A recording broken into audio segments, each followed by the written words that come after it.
2024 of the House of Commons Standing Committee on Industry and Technology. I call this meeting to order. Pursuant to Standing Order 1082 and the motion adopted by the committee on April 8, 2022, the committee is meeting today to study small and medium-sized enterprises. Today's meeting is taking place in a hybrid format pursuant to the House Order of November 25, 2021. Members are attending in person in the room and remotely using the Zoom application. You know the rules, so please govern yourselves in consequence.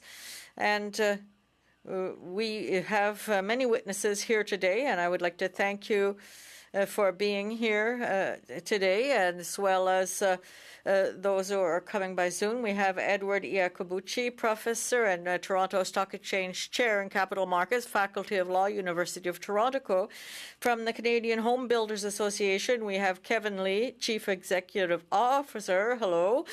We have from the Convenience Industry Council of Canada, Anne Kawath, President and Chief Executive Officer. From the Labour Market Information Council, Tony Bonin, Acting Executive Director. We also have from the Recreational Vehicle Dealers Association, Eleanor Ham, as well as from the Table Métal Abitibi West, Patrick Perrault. So welcome to all. Thank you for being here with us. Without further ado, we will begin with the opening remarks of Edward Iacobucci for 5 minutes. The floor is yours. Thank you very much. Well, thank you very much, Mr. Chair, and thank you to the committee for inviting me to speak today. So I write and teach about competition law, and I want to take my time to share some views about the relationship between competition law and small and medium-sized enterprises. Let me begin by just quickly reviewing why competition law, I think, is a valuable policy tool for Canada, and then relate it to small and medium-sized enterprises in particular. So competition is valuable to society because it compels firms to provide consumers with quality products at competitive prices. And so these are prices that roughly reflect their costs. This brings about economic benefits because it ensures that consumers who value the product more than it costs to produce are able to buy it. So this creates gains from trade. Well, competition law promotes competition, which in turn encourages these social benefits.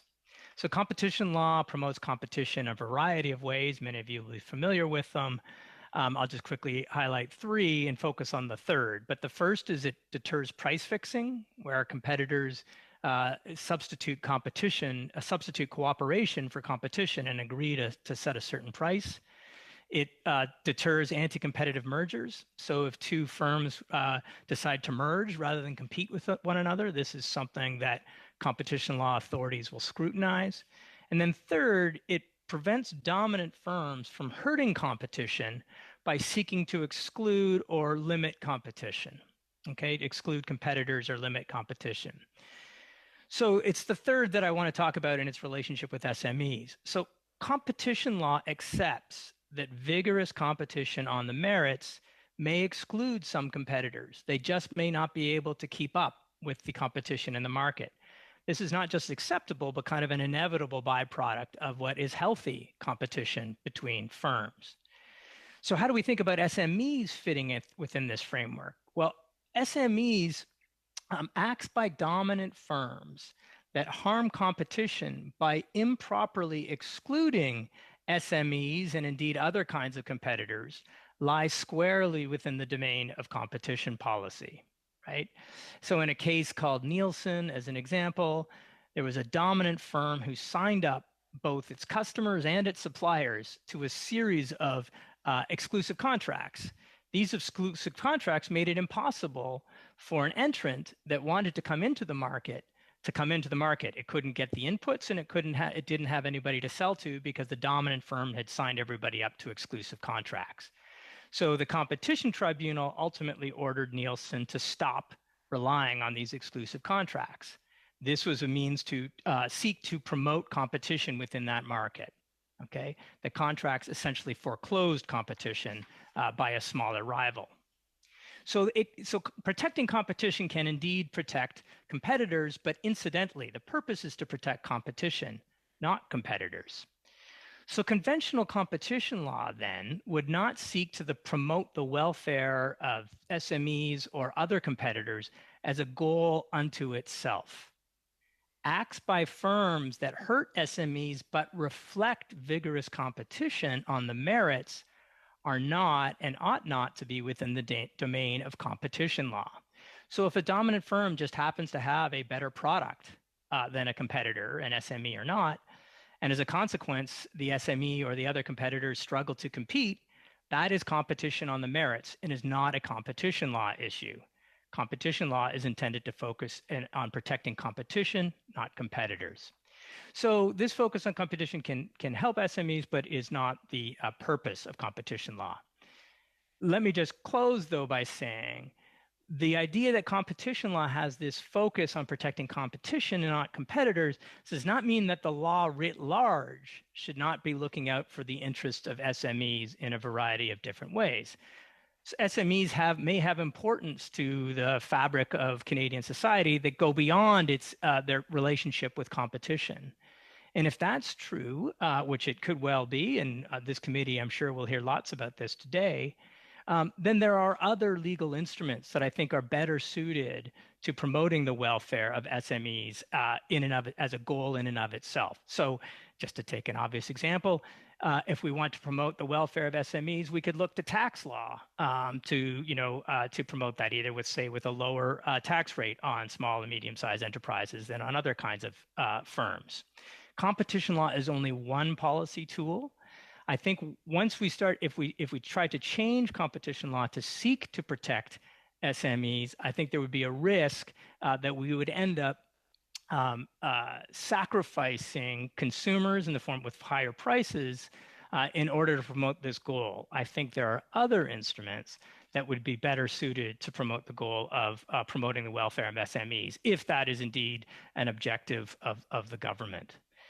So I think I will close there, and I will be happy to take questions as they come as the session unfolds. Thank you very much, Professor. We'll now move to Mr. Lee for 5 minutes.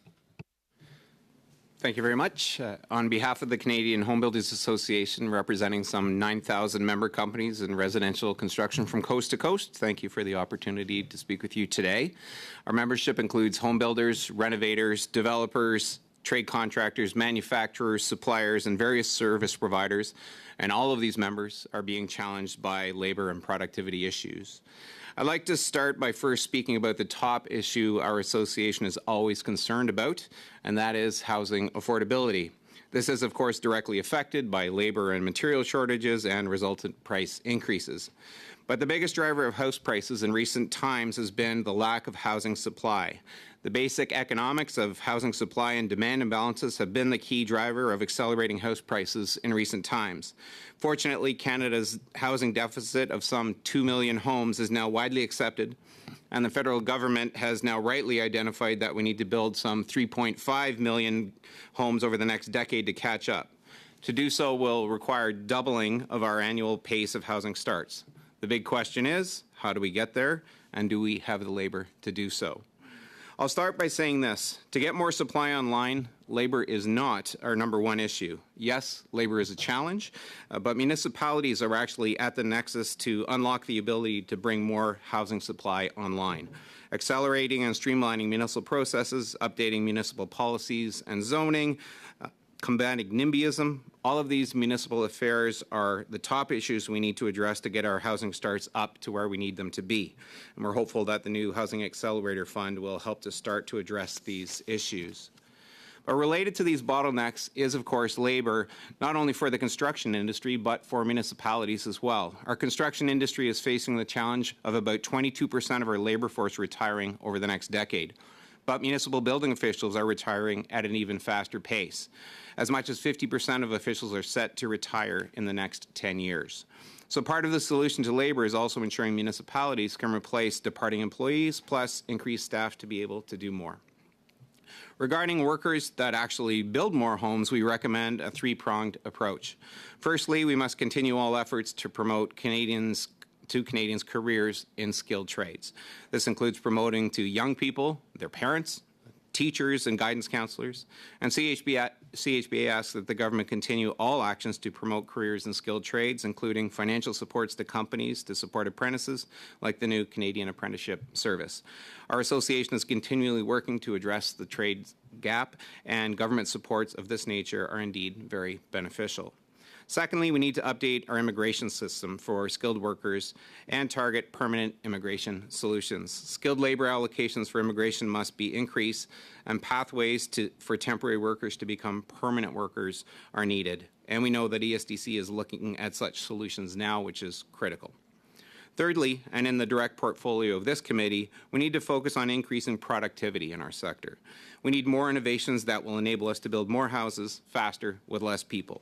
Site-built construction is, in fact, extremely efficient and cost-effective, but we need to make it more productive with better technologies that require less labor. We also need to increase the amount of factory-built systems we use, be it modular, panelized, or other emerging technologies. This is something that government investment can help accelerate, especially since it is capital-intensive.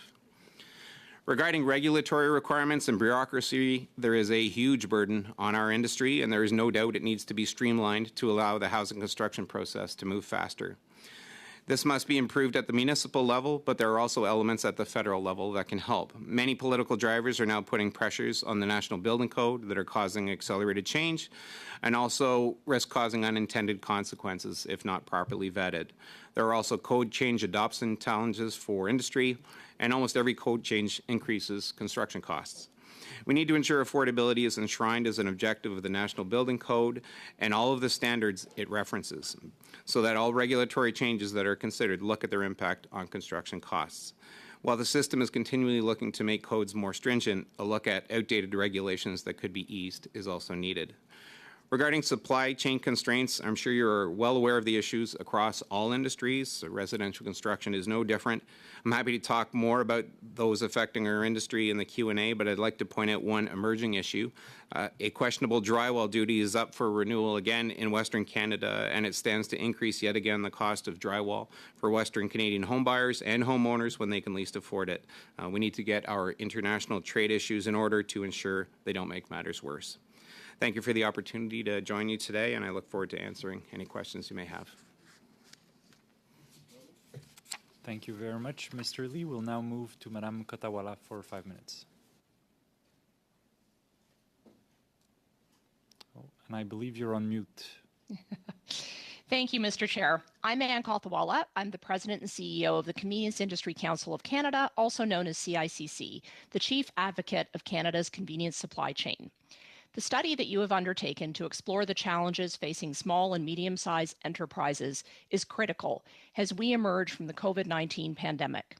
While the subject matter of your study directly impacts our stores, I would like to focus my comments on labor shortages, skyrocketing credit card swipe fees, as well as regulatory changes that are needed to keep our businesses competitive post-COVID. Convenience stores employ 212,000 Canadians and bring convenience to communities from coast to coast to coast. In many communities, we are the only store providing essentials to consumers. And while we were able to keep our doors open during COVID, we haven't been immune from the impacts of the pandemic. Reduced foot traffic, coupled with increased overhead costs, have placed tremendous financial strain on our businesses. Right now, our industry is facing a perfect storm of challenges: declining sales, labor shortages, and changing consumer behavior, which have forced locations to close across Canada. Concerningly, these closures are happening predominantly in rural and northern communities, the very places where these stores serve a critical role for Canadians looking to access essentials. Our stores are struggling to find appropriately skilled retail clerks and other employees which constitute the convenience supply chain, including truck drivers for our distributors. The competition for workers has pitted the retail industries against one another. Further complicating our labor shortage is the decrease in immigration during the pandemic. The convenience industry often offers newcomers to Canada their first work experience. For many new Canadians, convenience stores serve as an introduction to the community and serves as a stepping stone to owning and running your own business. In addition to labor challenges, our stores are grappling with keeping prices competitive for customers at a time of high inflation.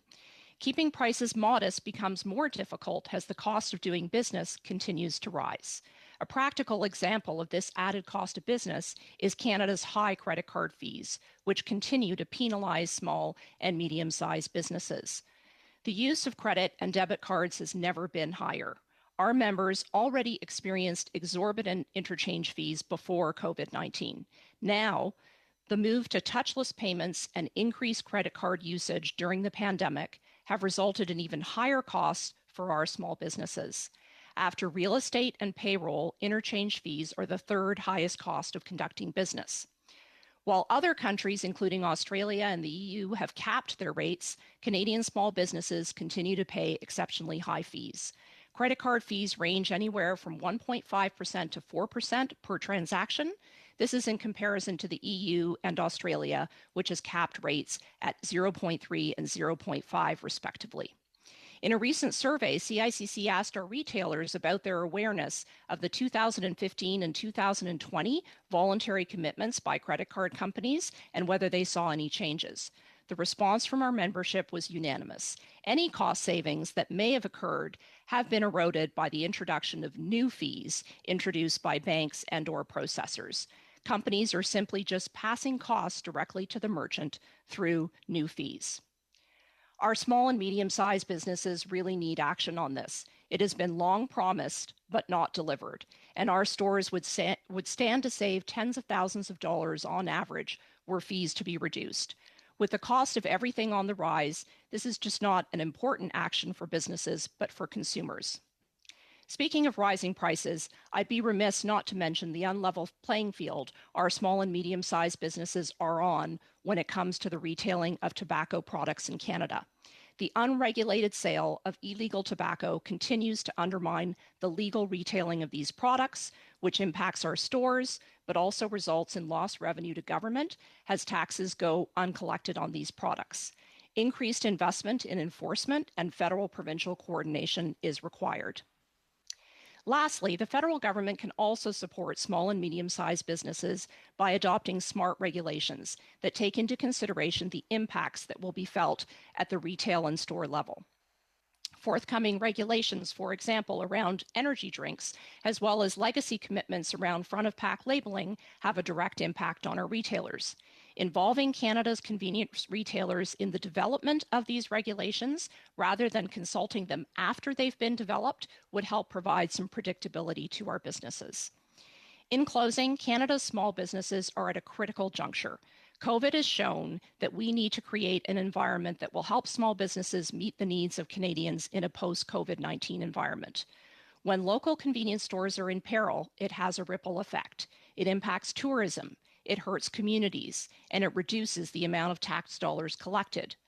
We're on the corners of Canadian communities. We need the federal government to be in ours. I'm happy to take your questions, and thank you very much for the opportunity. Merci beaucoup, Madame Kotawala. Je passerai la parole à Thank you, Ms. Koala. Mr. Bonin, 5 minutes. Thank you. Thank you to the members of the committees for having invited me today. It's a great honor for me to come to speak to you about the challenges, the most pressing challenges of the labour market in Canada and information on the labour market. I represent the Labour Market Information Council, the LMIC. We are an independent organization, but we have been created on the initiative of provincial, territorial, and federal governments. By the labour ministries from across Canada, as well as Statistics Canada. Our mission is to ensure Canadians have access to high-quality, relevant labour market information to support their decision-making. At LMIC, we work in close collaboration with our federal, provincial, and territorial counterparts to bring together a variety of players in the labour market information field. That includes career development and employment service organizations, employer bodies such as sector councils, unions, researchers, as well as organizations involved in training Canadians to succeed in the workforce.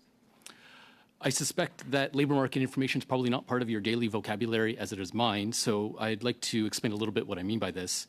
First and foremost, it is the data that we use to track labour market developments and outcomes, but it is also the concepts, the categories, taxonomies, and the way we talk about labour markets. So why does it matter?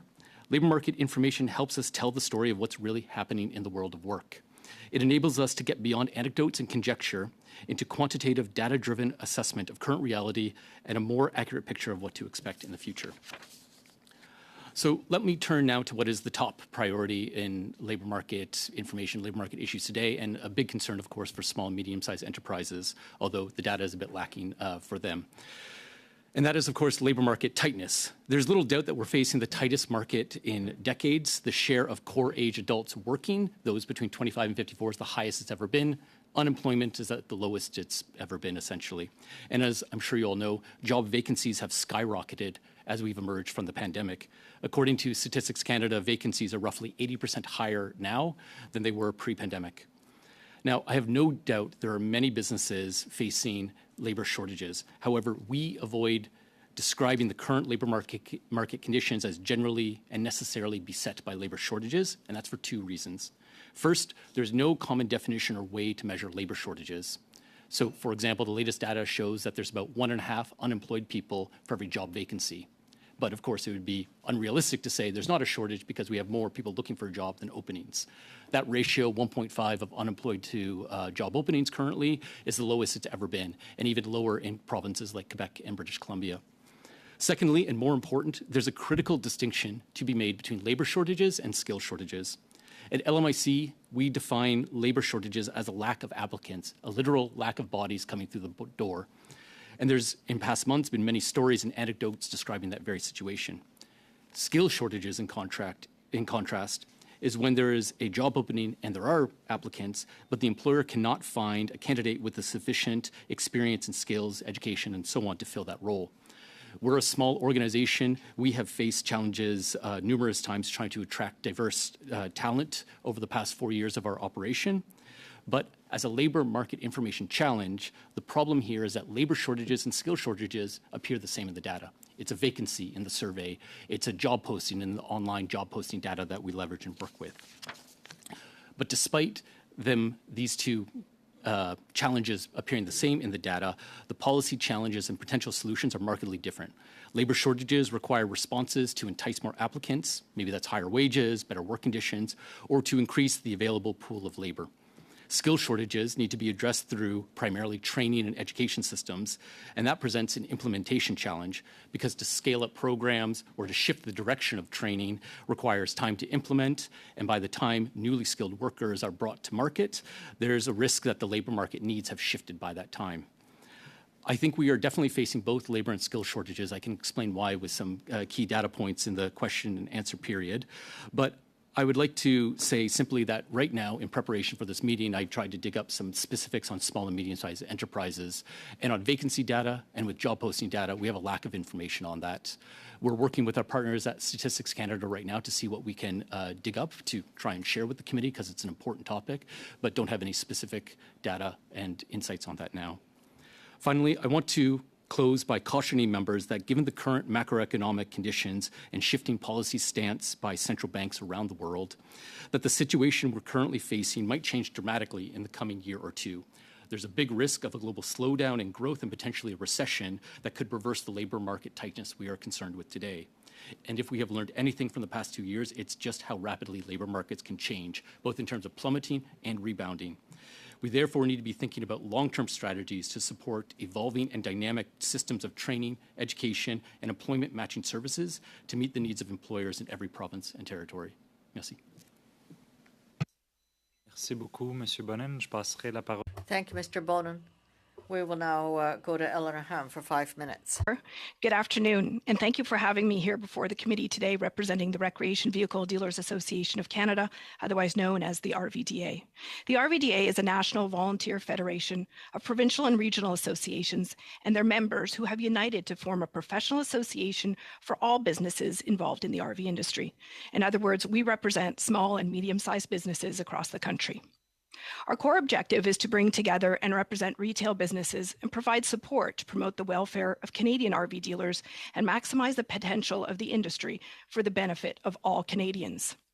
RVing in Canada has a considerable impact on the economy. In 2019, the RV industry supported 67 1,200 jobs. There was $6.2 billion in total spending, generating $4.8 billion in added value to our economy. While COVID-19 has made the past few years challenging, we thank Parliament for taking swift actions to support businesses and workers across the country. We are on the road to recovery, but it will take time to bounce back and thrive. We have 3 obstacles ahead of us that are critical issues impacting our industry. The first, we've heard it already, is the shortage of skilled workers. The second is the need for critical infrastructure in our national parks. And the third is relieving border and supply chain issues. The shortage of skilled workers remains a key concern for the RV industry. COVID-19 and its various waves hampered the ability for apprentices to access training programs. There are actually currently only 2 programs in Canada that offer RV service technician apprenticeship training leading to Red Seal certification. They're located in BC and Alberta. Currently, out of the over 1,020 full-time RV service technicians throughout Canada, only 424 have their Red Seal designation. The existing programs reach full enrollment every year and often hold waiting lists for several dozen prospective students. Training programs are offered in other provinces, but they're not accepted as full apprenticeship programs, meaning that they don't actually lead to Red Seal certification. As a result, few RV service technicians who actually work in the industry are able to be classified as apprentices or certified technicians. What this means is that many small and medium-sized businesses are challenged to find and attract RV service techs, and students have a hard time starting their career in a trade which is in high demand. We applaud the government for the focus on skills and training in previous budgets. While the government has made good progress, we believe that they can do 2 things to support skilled workers in the RV industry. Number 1, we're looking for the government to create an apprenticeship travel grant that could be used by those required to travel in order to undertake an apprenticeship program. And number 2, the proposed new labor mobility grant of up to, I think it's $4,000 a year to support temporary relocation within Canada by skilled tradespeople should be made available for those that are temporarily relocating to pursue their apprenticeship and Red Seal training. The second obstacle facing the RV industry is the lack of infrastructure and tourism investments in our national parks. There are 119 federal campgrounds comprising of over 10,800 campsites. But of these campsites, 7,911, or approximately 80%, are not serviced. And as the demand for campground services continues to rise, critical infrastructure needs such as sizing requirements to accommodate larger RVs, access to the appropriate electrical outlets, and waste disposal facilities remain unfunded. As RVing is a large component of tourism both internationally and domestically, investment in camping and RV infrastructure will play a crucial role in the overall contributions to the tourism industry, to future economic development and prosperity post-COVID-19. Upgrades in infrastructure are essential if we want to ensure the future of this industry and make it more accessible to all Canadians. We recommend Parks Canada receive dedicated funding for investment in its campground infrastructure. And supply chain issues are holding back small and medium-sized businesses across the country. Transportation bottlenecks and difficulty sourcing key inputs are leading to production slowdowns, delayed or canceled sales. The overall effects of these supply chain disruptions and increased inflationary costs are estimated to be larger, broader, and more persistent than initially anticipated, and will continue to weigh on small and medium-sized businesses' ability to grow. The government needs to continue to provide funding, financial support, and look for solutions to break up the bottleneck of supply issues, and must ensure that the border does not close again. We would also recommend that the proposed $1.9 billion for the National Trade Corridor Fund to make Canada's transportation infrastructure more efficient and effective should make resources available to private transportation and trucking companies so that they can better adapt to new technologies and increase the flow of goods in and out of Canada. Thank you very much for your time. Merci beaucoup. Thank you. And now Mr. Perrault for 5 minutes.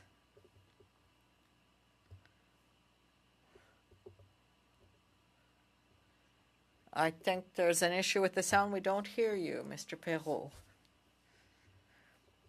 Are you sure you're not on mute? Sometimes there's a button you need to press.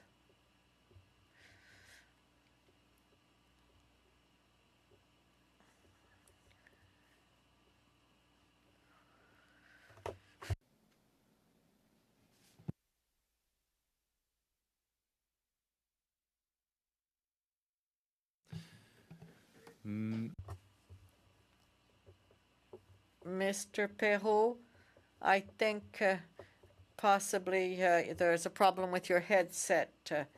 I think that we're going to have to invite you to another meeting of the committee if you don't mind. For now, we can't hear you. So unless we find a solution, we will be inviting you to another meeting. I'm very sorry for the inconvenience. And thank you for being available this afternoon.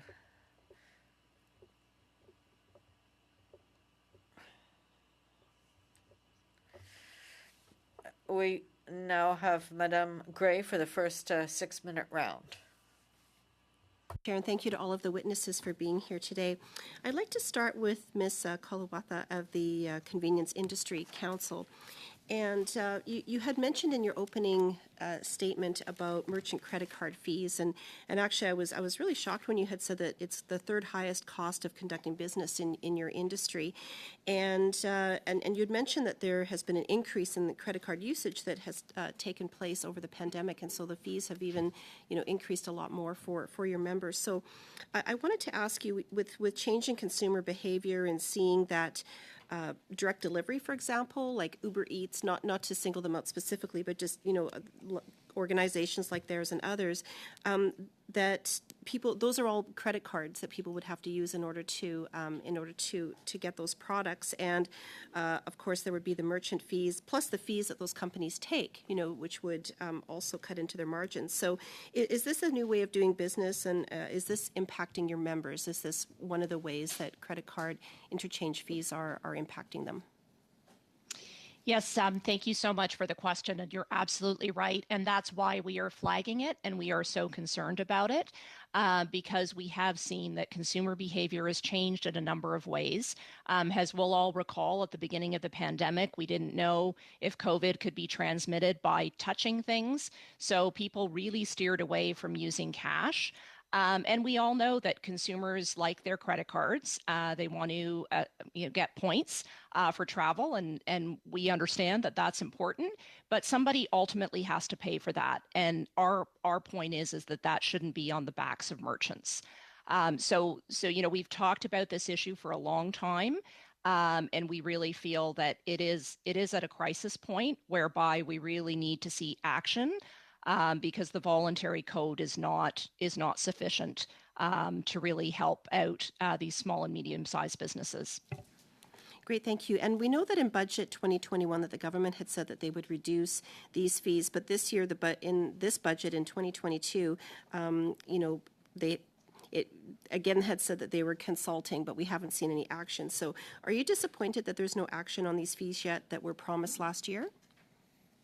Well, we're pleased to see that there's a commitment to continue to bring stakeholders together. We understand that this is, it's a complex issue, and it does require a number of groups to come together to really figure out what is the best solution. And we've been working, actually, our industry has been working directly with finance officials to really share the information that we're getting from our members. And we do feel that there are solutions, and we are looking forward to working to continue to work with government to get this across the finish line, as it were. Great, thank you. And another thing that I've heard concerns on is regarding the GST or HST being added onto the credit card fees, causing another impact to small businesses and, of course, convenience store bottom lines as well. So do you believe this is a fix the federal government can tackle to help prevent some relief faster on these fees? We have definitely called for that. And again, it's largely because of a number of products that we sell. Just look at gas, for example. It's very highly taxed. So therefore, as an industry, as compared to another, maybe a grocery store retailer or a clothing store retailer, we pay a disproportionate level of tax. So it absolutely does impact us in a greater way than it does with other industries. And if you look at, some of our retailers in Atlantic Canada, for example, where the price of gas is regulated, credit card fees really, really are hurtful there. So absolutely, we hope that there can be some movement on the tax component, because again, that is really a disproportionate impact on our industry. Great, thank you. I'd like to go to Ms. Ham next at the RV Dealers Association. And I know RVs and camping are, of course, very integrated. And one of the concerns I've heard has to do with CRA changes to private campgrounds, treating them as investment properties and not small businesses. And I was wondering if you could expand on how this change is impacting the RV sector. Yes, absolutely. Thank you so much for the question. We work very closely with campground operators, obviously, because consumers need they purchase their RV, but they need some place to go and enjoy touring Canada. And what's happened is that there was, I guess, a change in interpretation a few years ago, whereby campgrounds were being seen as investment businesses and not small businesses. And so CRA was looking at a number of campgrounds across Canada and as reassessing them, saying that they were just, investment property and didn't really look at the services that were being offered. And the issue with that becomes that these campgrounds could then potentially pay almost up to 50% tax rate as an investment business. And you can appreciate campground operators are generally only open for a small portion of the year. It's 4 or 5 months. They don't qualify to have 5 full-time employees because they're generally closed during the winter. So they don't qualify as a small business. And the concern from the campground operators is that this hasn't been amended in the tax code. And so they're always concerned that they're going to come back and be reassessed at a different tax rate. And when, we were talking earlier about, investment in infrastructure and campgrounds, both it's needed at all levels. I mean, yes, we talk about Parks Canada, but the operators, the private operators, the provincial parks, everybody needs to upgrade their systems. There's going to be all the whole talk about EV and where is that going and how does that address how does the industry address that? But if they're not, but if they're so concerned about suddenly getting such a huge tax bill, we're finding that the campground operators are either not reinvesting, they're not, which is not good for the economy, and then in some cases they're actually closing their parks altogether. Thank you very much, Madam Gray. Madam Ham, we'll move to Mr. Dong for 6 minutes.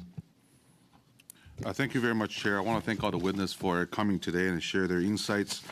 First question I have for Mr. Bowden. You share some insights about the difficulties to collect data and the accuracy of collecting data. I just want to hear your view on undocumented workers. We know that there are a large group in our labor force in Canada. Do you have any insight on, or is there any way to quantify them? And because it's a major challenge to the accuracy of our labor force here in Canada. Thank you very much for the question. It is very difficult to get accurate information on anybody who's undocumented or in a sort of non-standard living or working situation. The other example that comes to mind is the agricultural sector, where there are many people working in sort of non-traditional arrangements, or for example, temporary foreign workers, people living in sort of communal residences, and just the way standard surveys are done, like the labor force survey, doesn't go to those homes. When it comes to undocumented workers, I would think one of the biggest challenges there is simply people not wanting to respond to surveys or not being in the locations where surveyors are going. I haven't seen any particular data on that, certainly not from official sources recently. Years ago, I remember seeing some estimates on those numbers, but I would have to dig that up and see what that is. But generally speaking, official statistics will miss people in that situation. I can appreciate how difficult it is to put an exact figure on how many there are. But if there's any way for you to give us a sort of informed estimate on how many in our country, that'd be very helpful. Would you say that if there is a pathway by RRCC to allow these undocumented workers, and who's been here for many, many years, obviously there's intent to become a permanent resident, a pathway for them to obtain their PR, would that be helpful to addressing the current labor shortage and perhaps promote the mobility of skilled workers, from between industry to industry? And on top of that, obviously, there's additional tax revenue to there's benefit, to them and as well to the government. Would you agree with that? It's hard to say because we don't have clear information on where undocumented workers are, how many, the skill sets that they have. I will say that if they were to go through a process with IRCC to become documented, we start having very good information on those people and get a sense of who's missing as they go through that process. But right now, there's just not enough information on that current set. But I think across a large group of different sort of what we call underrepresented groups, that's one way we can be addressing labor shortages by bringing people who are maybe at the margins or outside of labor markets in to support businesses meet their labor needs. Do you have any particular views on the labor market opinion assessment by RCC? That's as one of their processing requirements. Do you have any opinion on that process? No, I'm sorry, I'm not familiar specifically with it. Great, thank you. And I want to ask a question to Professor Ikobuchi. So your point of view was very interesting on the essence of Competition Act. And do you think currently the Competition Act provides or offers a fair playing field for SMEs to stay competitive? Because this study is about, productivity of SMEs. Yeah, I mean, I think there's obviously a huge range of factors, some of which we're hearing about, that go into SME competitiveness. I think I would put it in a narrower way, which is that competition policy, competition law, is about leveling the playing field across all kinds of competitors. We want entrants to be able to enter the market as freely as the kind of fundamental economics will permit, and to be innovative and to be aggressive on pricing, all for the betterment of society as a whole. So we're better off economically when there are competitive markets, not uncompetitive markets. So where competition law, I think, is correctly calibrated is to protect SMEs from, and other kinds of competitors, frankly, too, but from practices that seek to limit competition, right? That I use the example of those exclusive contracts, right? Where you're basically just trying to use exclusive contracts to make it impossible for other people to compete with you. Well, that's not having a better product. That's not having a lower price. That's just trying to use a contractual I agree with that, and I understand that. But I'm sorry, I have to cut you off because I only got 6 minutes. Okay, but that's fine. From the macro level, what we've seen in the last 2 years, and we heard evidence today that small convenience stores or small SMEs, they're struggling to survive. Meanwhile, you have large corporations raking in historic profits. And do you think there's anything that we should do in terms of competition from the Competition Act perspective?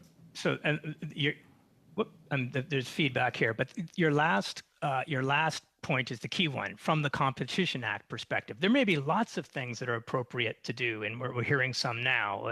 Think about infrastructure for RV parks and the like. But from a competition law perspective, if large corporations are providing products at competitive prices and products that customers want, and SMEs are struggling to meet that competition, that is not a problem from a competition law perspective, and nor, at least from my perspective, do I think it ought to be a problem from a competition law perspective. There may be all sorts of other government tools that we should be thinking about to promote the well-being of SMEs for a variety of reasons, including the regional reasons that we heard about Northern Ontario, et cetera.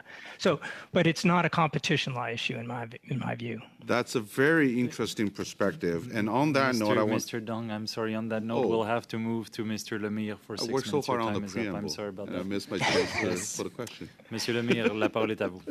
Mr. Lemire, the floor is yours. Well, I can let you go ahead for a few moments.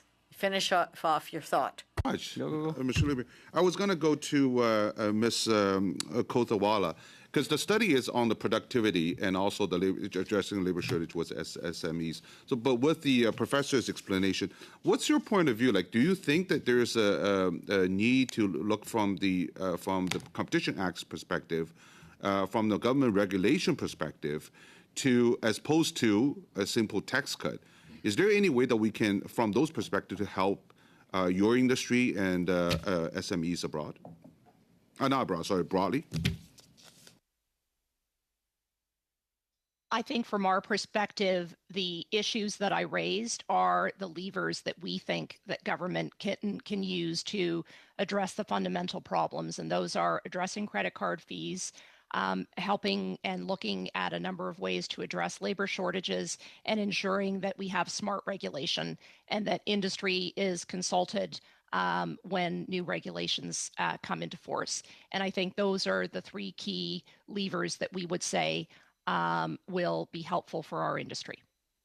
You're asking some reform from the Competition Act.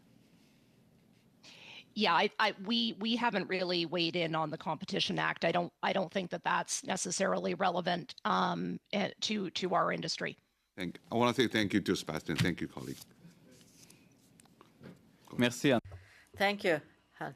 So my question is for Mr. Bonin. Your presentation was very interesting to understand what is the context of the labor market. And I see that you're able to do studies to be able to look at the needs. And you're talking about the labor shortage, and you're talking about skill shortages. And you're saying that you need, and you deal with every province and territory in Canada. But do you think that you can offer a service that can be useful to the government to be able to give us with statistics and support what's going on in each of the sector of activities? There are a number of tools that are out there already, and certainly this is primarily the domain of Statistics Canada to be collecting this and providing that. One of the reasons we were created, again, by the federal, provincial, territorial ministries was to better meet the needs in the provinces and territories, since they are responsible for so much of labor market policies. One of the programs we have, it's a joint program with the Future Skills Center, is to develop a labor market data hub that feeds into a variety of programs. So it's not something that's on our website. It is something supporting tools in different provinces, different organizations, employment service providers. So that's precisely the idea there.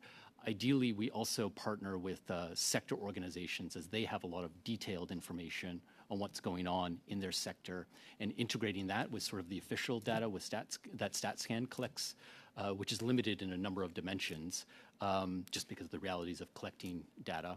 So we'd really have to partner with those local organizations that know what's going on, that can identify those, what are the skill needs that they have, and then combine that. So this is a longer term project, but that's the idea. But our emphasis is really on building those partnerships to bring everybody together and the various insights and data that others have.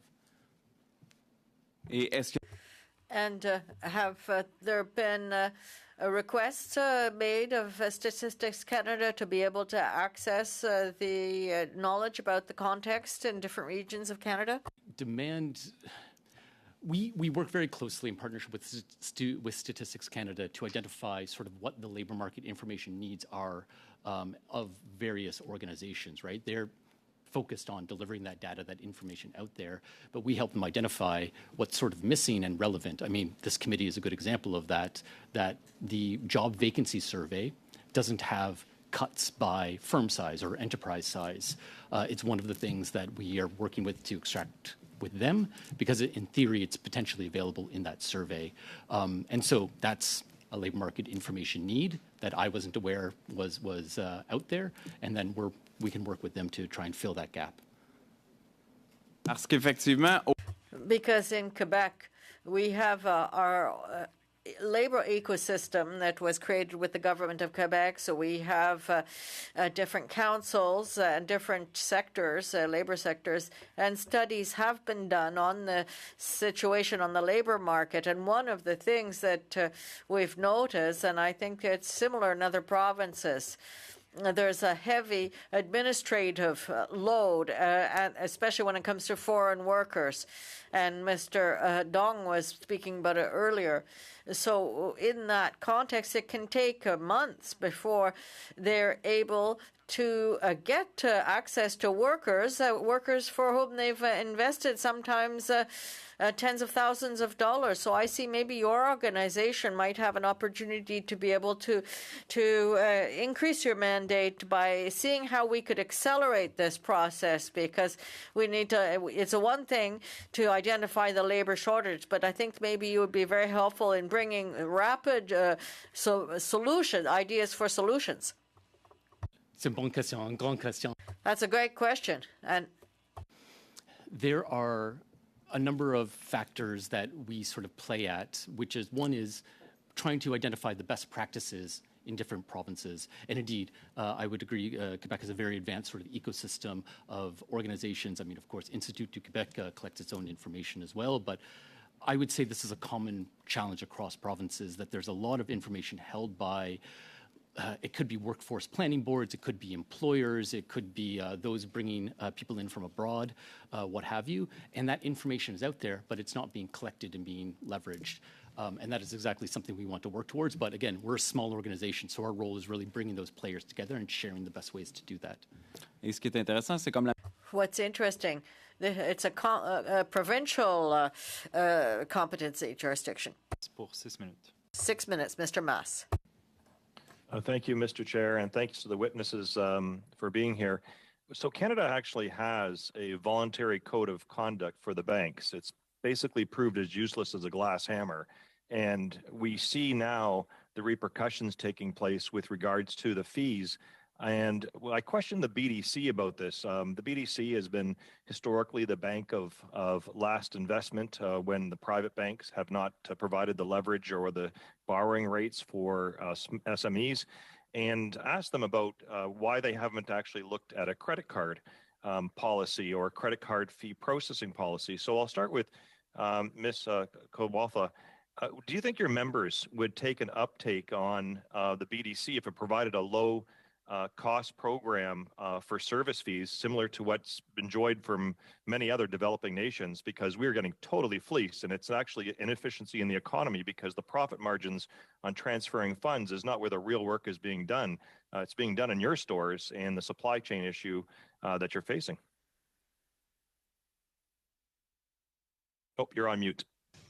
Sorry, I think it's a very interesting question, not one that frankly I've really thought a lot about. I guess one of the challenges for us as convenience stores is that, you know, we're in the business of what we call choice and convenience. So we need to be able to offer that choice to our customers to be able to pay in the manner that they want to pay.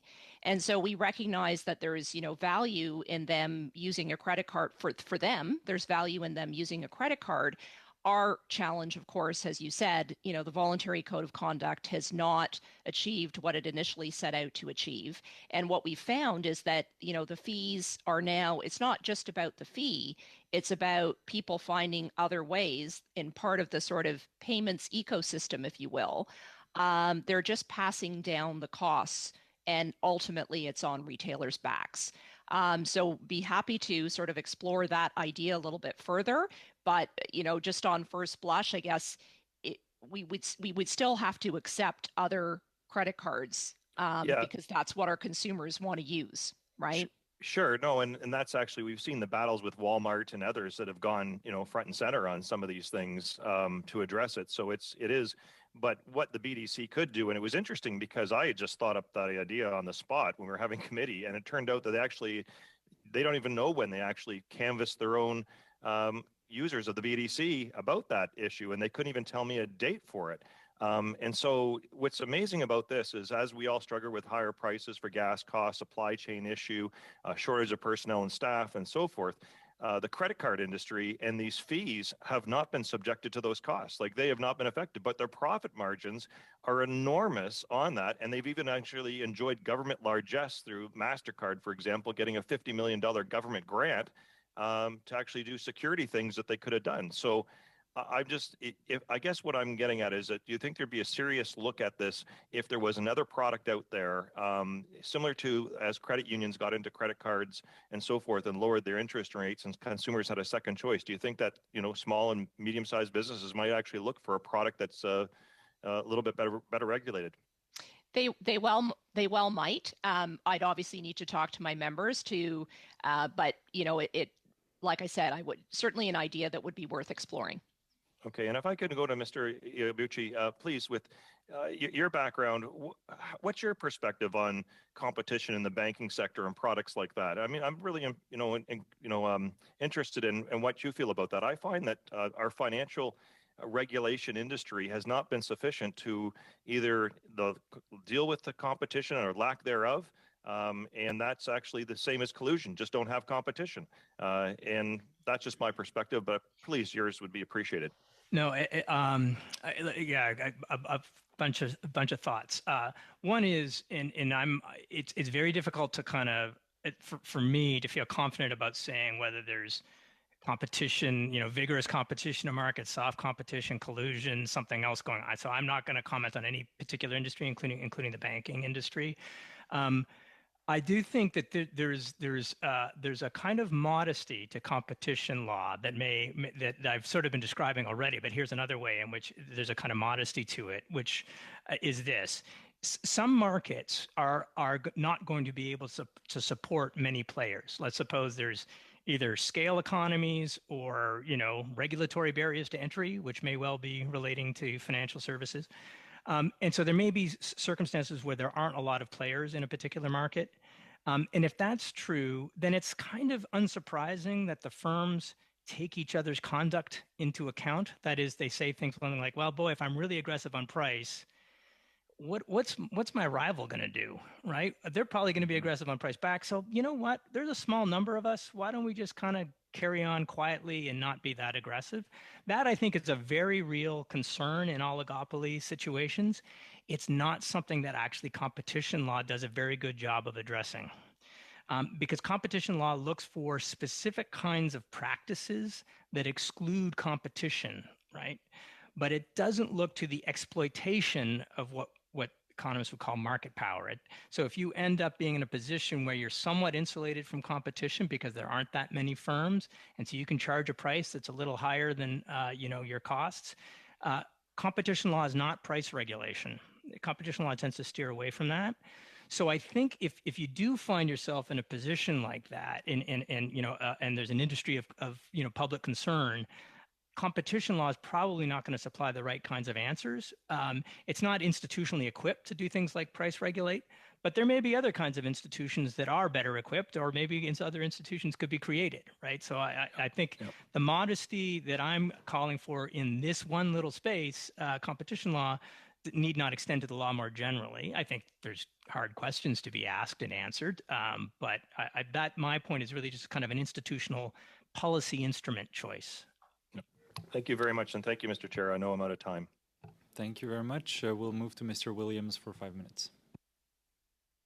Thank you very much, Mr. Chair. I'm loving the discussion today. I'm going to jump right into it. Mr. Iabuchi, when we talk about Canada's competition laws, and we're going to talk about, I think, the exact example of credit card fees.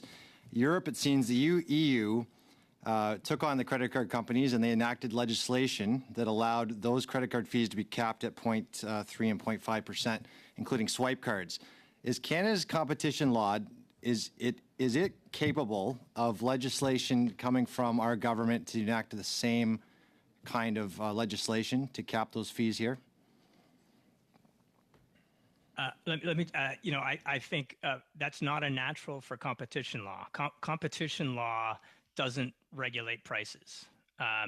There are other kinds, as you know, other kinds of laws, other kinds of regulation, other kinds of institutions that go after, that look to price caps and the like.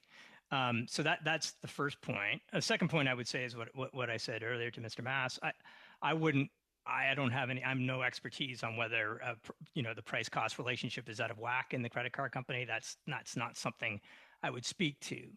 Now, just to go deeper into that, the European Union talked about antitrust laws. So antitrust and competition laws, would they be separate? No, those are, and I was going to get to my third point. Those are the same thing. Their approach to competition or antitrust, which are used synonymously usually, their approach is much more aggressive on a variety of fronts. that is not, I think, a good path for Canada to follow. So let me just give one example, and it may well relate to what you're talking about, is in Europe, a high price in and of itself is potentially understood to be abusive of a dominant position. That's not true in Canada. A high price in and of itself is not treated as an abuse of dominance. And the reason why we don't treat it as an abuse of dominance in Canada is not because we like high prices, but because it's really difficult for competition authorities to know what the optimal price should be, right? At the limit, we're going to have competition authorities trying to set prices in a range of markets where there might be some market power. That's kind of a difficult enterprise for an institution that's not that well equipped to address. So what we've done historically, and I think it's the right approach, is if there's sectors, energy production historically, for example, where we think there ought to be price regulation, then we regulate prices, but we don't do it in across the board manner. Europe does, and I think it's questionable. It would not be something I would recommend for Canada because I just don't think the institutions are well suited for it. There are a lot of lawsuits from that. So, it seems to think that when you're talking about competition law, you are protecting the rights of consumers because they benefit the most from competition. So it would seem that that might be a way to look at it, but it'll be up to a further conversation. But thank you very much. I'll move on to Mr. Bonin. Right now, you talked about some stats. Do you know right now roughly what the participation rate in Canada is? How many workers who can work are working? We know that you've talked about between 25 and 54, it was almost at capacity or max, is that right? Yeah, for core age workers, which is 25 to 54-year-olds, the ratio of people employed to population of that age group is roughly around 82%, which is about the highest we've ever seen. Okay, and do you know approximately how many people are still on unemployment or employment assistance in Canada at this point? Are you getting that data from the government? I haven't, it's accessible to us. I haven't looked at it closely, but like I said before, there's about 1.5 unemployed people for every job vacancy right now. And when you talked about gaps in data, can you make recommendations? I might ask you to submit them in writing. That what data gaps you're seeing from Statistics Canada, from the government. What recommendations you would make to change that? Yeah, there's a number that we would identify. One we're working on with them and ESDC is information on the demand for bilingual workers, especially outside of Quebec. So thinking about the Francophone populations in official language minority communities and how we can leverage potentially online job postings or maybe update some of the job vacancy surveys to capture that information. But there's a number of others. Thank you very much. My last question is Mr. Lee. If I don't have time to get these from you, can you please submit them in writing to us afterwards? What is your industry worth, so GDP and number of jobs, and how many skilled positions are Canadian home builders short of, and what are those positions exactly? So the industry is worth about $1.8 billion, $180 billion, sorry, otherwise that would be really small. We're about 1.2 million jobs direct and indirect, about half of those directly on site. About 22% of those are set to retire. In terms of what we're missing and the gap, it's across the board. It's a demographic issue as much as anything, right? So pretty much every age category is aging out, and we need more young people coming into the system. Did that capture all of them? That's pretty good. Thank you very much, sir. Thank you, Mr. Chair. Thank you, Mr. Lee. Mr. Williams, we'll move to Nathaniel Erskine-Smith for 5 minutes. Thanks very much, and I'm going to try to share a bit of time with Ickwinder, so we'll see how it goes. I want to start, Mr. Iacobucci. So this Friday, we are going to hear from some experts in relation to the BIA amendments as it relates to Competition Act reform. I wonder if you have any thoughts on those amendments and the process to date. I do. How to be concise. I think I would put it this way. I think some of the changes directionally make sense. I think some of the changes I was quite surprised by. I'll give you one example of the change. I was surprised by the AMPs, the AMP, maximum amps for an abuse of dominance going up to quite high levels in a way that surprised me. And I think, so I think. So there's lots, and I find it hard to answer that without getting into the weeds. No, that's okay. You know what? In the interest of time, it would make sense. I mean, given your expertise in this space, and And I know you were involved with not only CD Howe, but I know you were involved with the senator's consultation process as well. So if you could share in writing some thoughts that you have to the proposal, it would be appreciated. Sure. You mentioned competition law a lot in terms of competition law can't do everything. Of course, it can't do everything. Competition policy is different than competition law, of course. You see President Biden have a competition policy, be an executive order that doesn't just touch on competition law. And I always think of it, if I think of the telecommunications sector, for example, here in Canada, we would have the MVNO policy is about competition, but competition law doesn't inform it per se. Whereas we right now have Rogers and Shaw merging or potentially merging, and that is competition law. Specifically. And one challenge to competition law in respect to that merger is the efficiencies defense. And my understanding is you've been a bit more of a defender of that defense as far as it goes. But it strikes me that if Rogers and Shaw or that merger is approved on the basis of the efficiency defense, that efficiency defense should die a fairly speedy death. So walk me through why you think it's a good idea to have this defense and why it's sustainable today. Okay, so I'm not going to comment on Rogers Shaw at all. But I'll speak about efficiencies defense in the abstract. My view of it is there's an economic basis for the Competition Act. It is it's attempting to sort of grow the size of the pie for Canadians. Okay, it's not concerned, and this is what I've said in different ways at different times already today. It's not concerned as much about the distribution of that pie.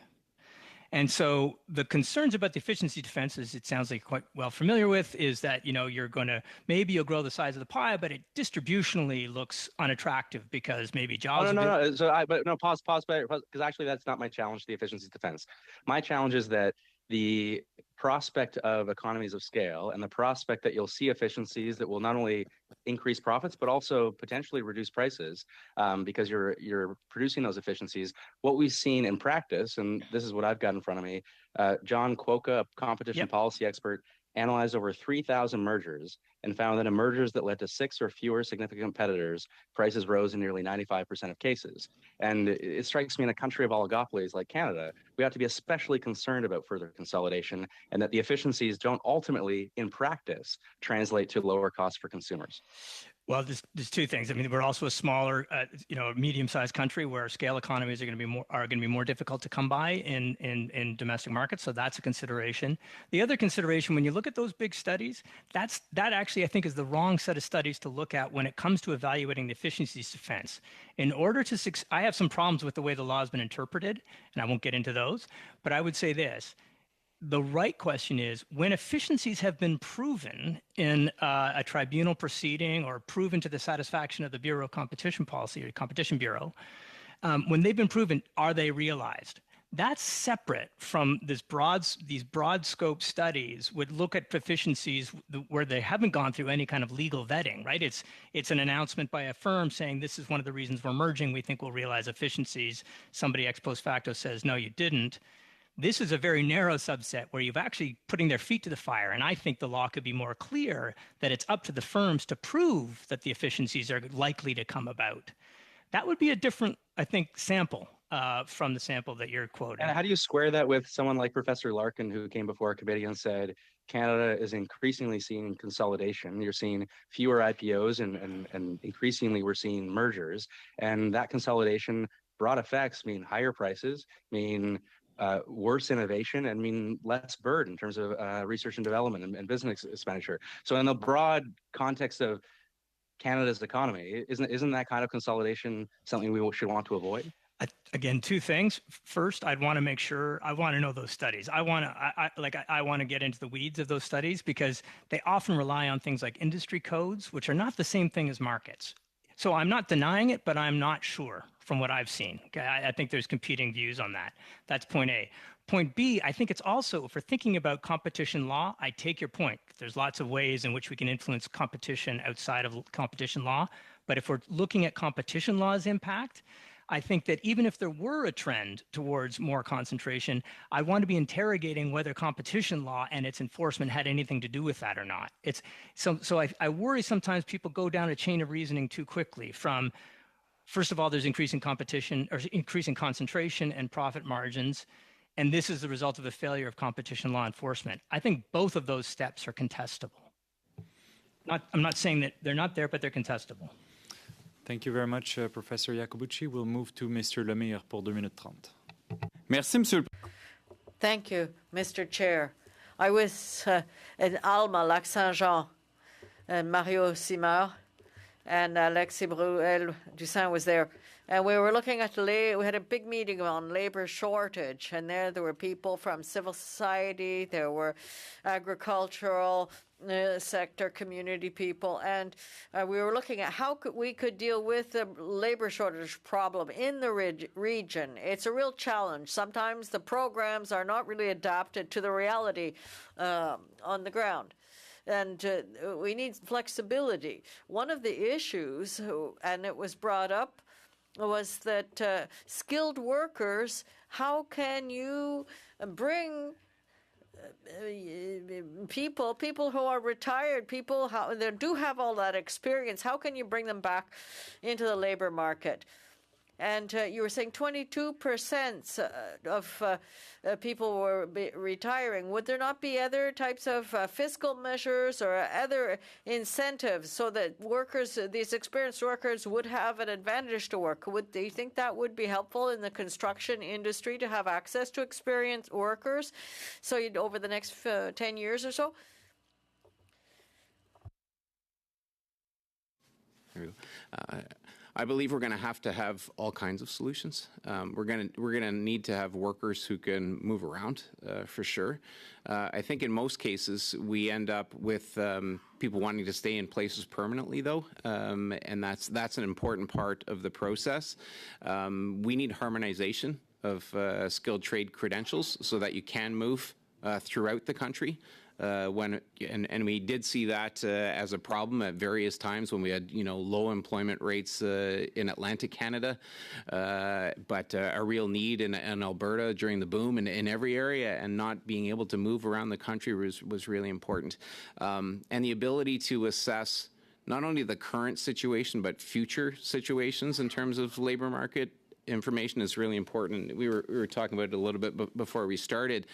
Statistics Canada is very good at measuring what's currently going on, less good at looking at the future. That takes a regional perspective, talking to industry participants, predicting what will come, what do they see as needs, and putting that all together to talk about labor market information that's a little bit more predictive and looks down the road. Merci beaucoup, monsieur. Thank you, Mr. Lemire. Mr. Mas, now 2 minutes. Thank you, Mr. Chair.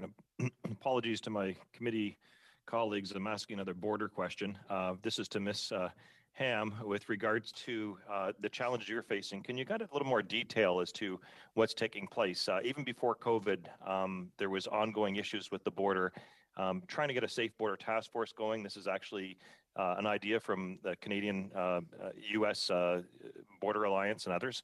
Can you highlight what's happening on the border for you and your members? Sure. The RV industry, our dealers sell, obviously, the RVs, which are primarily manufactured in the United States. And there used to be more Canadian manufacturers, but unfortunately, most of the manufacturing has moved to the U.S. I think probably 96-97% of the product that is sold in Canada is manufactured primarily in Indiana. And so what we're seeing is it's a huge issue right now because there are no drivers.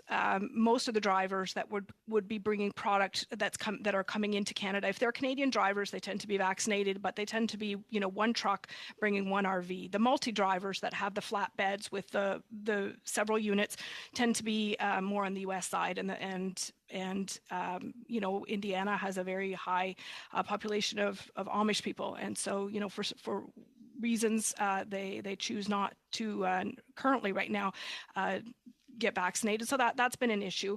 But even just trying to find people to bring product, even before COVID, we have dealers, we just had a board meeting and I asked about 10 of our board members and 10 dealers. They have 450 units themselves sitting in fields in Indiana right now that they cannot get delivered into Canada.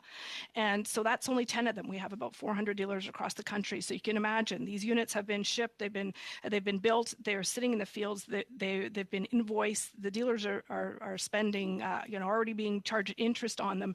And unfortunately, because, the season is short, people want their units now. If it comes September and the units are still sitting in the U.S., it's going to be detrimental to the industry.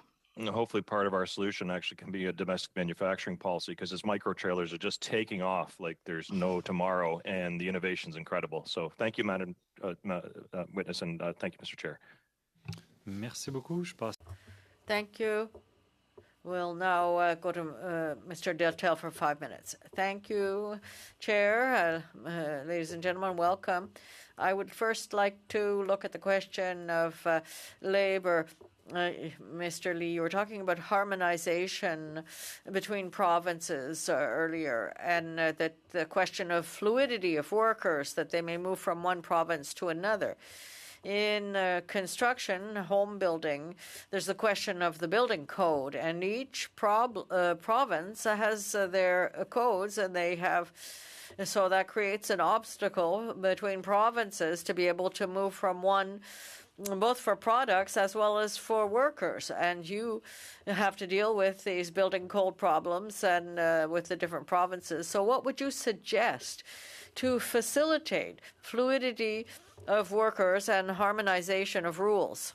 With respect to the building code, thank you very much for that question. Is headed in a decent direction right now, with the different provinces looking to harmonize around the national building code. So there are more efforts in that direction. Honestly, I think the bigger problem right now in terms of code harmonization, because the provinces are headed in the right direction, is actually municipalities doing what we call code by other means. So trying to implement things that are actually building code measures through local requirements. And that becomes very, very difficult to handle. It's very difficult to work in different municipalities.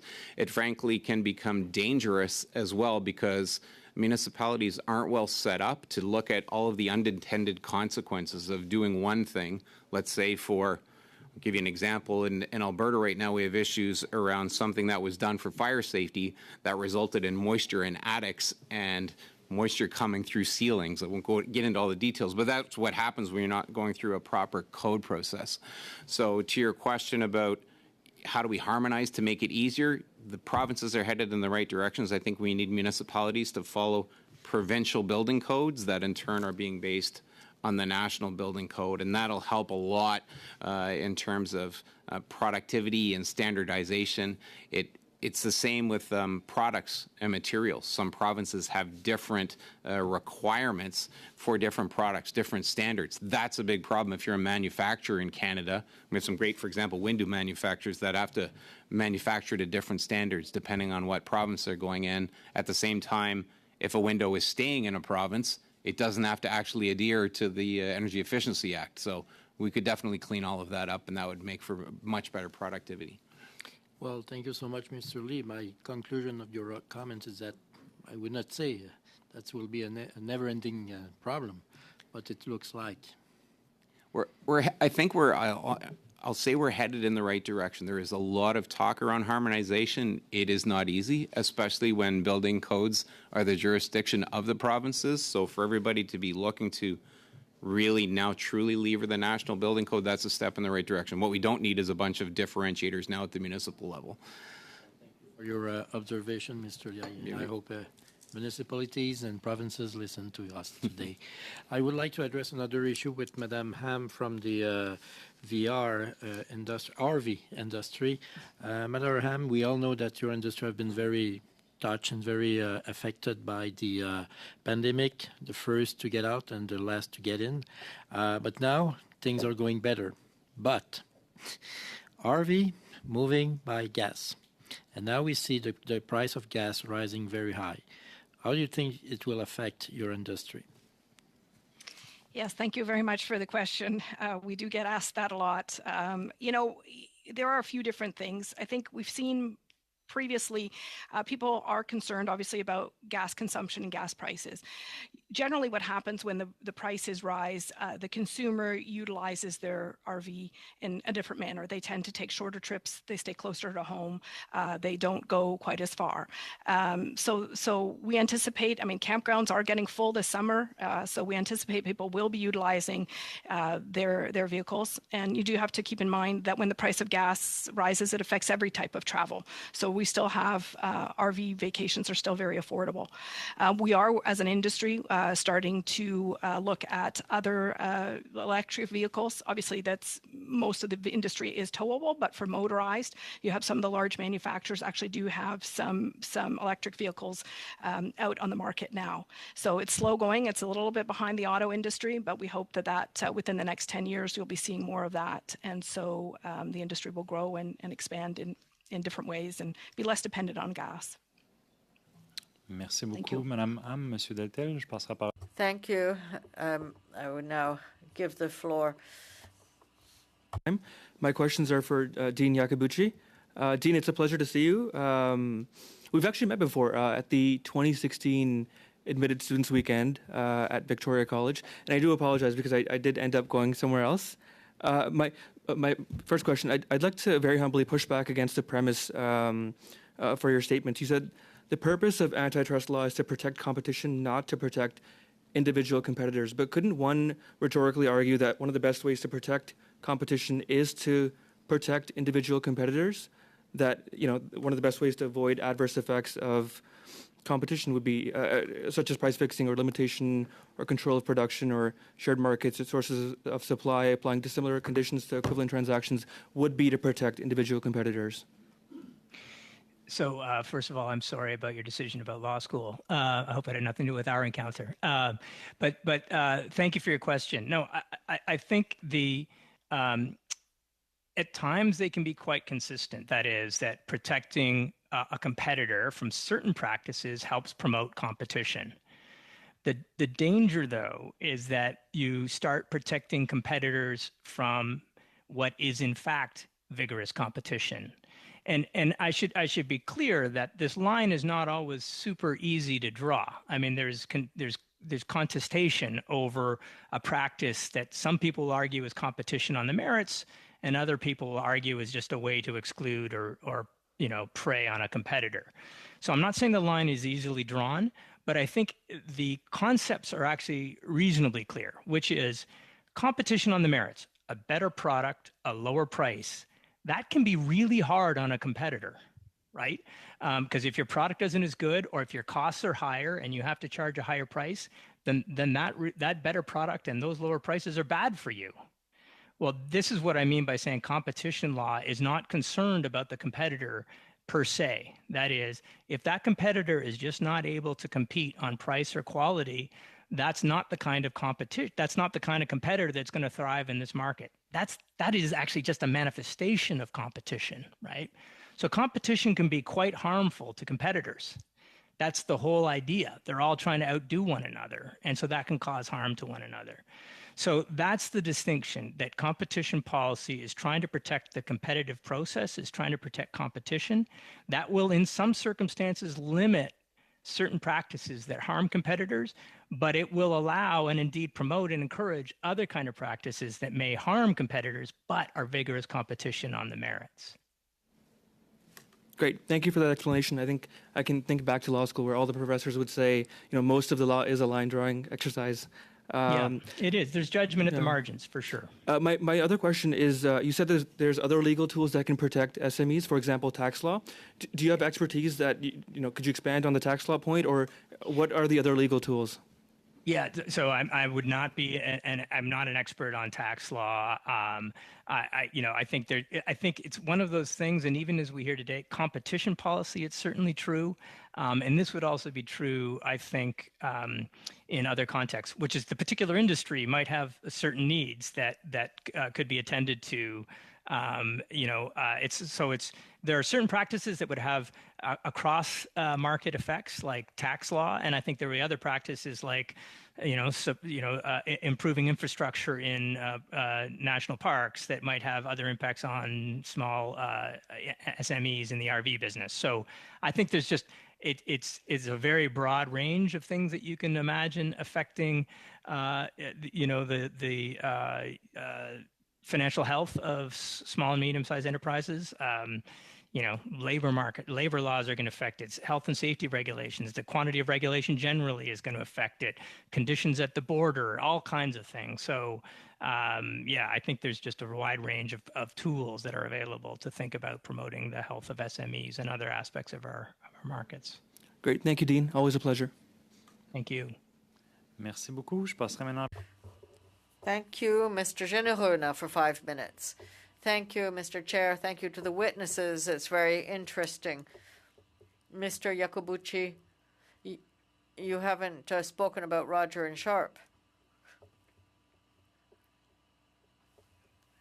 As I said earlier about the banking question, and even to Mr. Erskine-Smith, I think it's very difficult unless you're immersed in a particular case to comment on it. So I steer clear because these are very fact-driven and should be very fact-driven exercises. So I'm steering well clear. Okay, that's fine. Vous avez parlé de. You spoke about other tools that the government could use rather than the Competition Act. And if you were the Minister of Industry and you had to change legislation, what would be the priority for you and what tools would you be using to improve the situation that we see right now? Improve the situation for SMEs in particular? Yeah.